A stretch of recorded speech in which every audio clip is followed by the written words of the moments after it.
Euroregione News. Pierina Gallina e le bolle di poesia.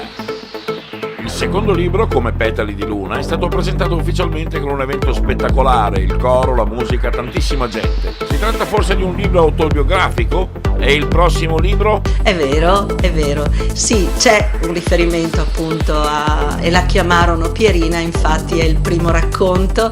È un po' la storia di quando mia mamma mi aspettava e chiaramente non mi avrebbe voluta, perché era già avanti con l'età e perché insomma c'era molta miseria anche all'epoca, era il 1952 e avevo già 2 fratelli grandi di 14 anni, quindi sono arrivata un po' per sbaglio, diciamo, però sono felice di essere stato questo sbaglio, perché poi si è rivelato essere un'opportunità di vita meravigliosa. L'ultimo libro raccoglie comunque delle poesie che ho fatto in questo ultimo anno e quindi spazia un po' dalla poesia di viaggio alla poesia di quello che vedo.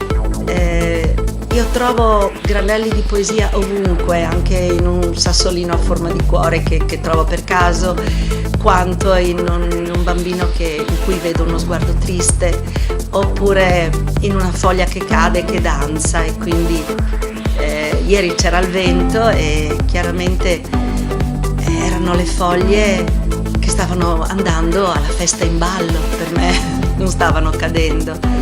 E ho visto una foglia che si è appoggiata a una bambina e ho visto pensa che fortunata sei stata scelta da questa foglia che non voleva diventare un selciato qualsiasi, ma voleva stare nel caldo della tua tasca e della tua mano.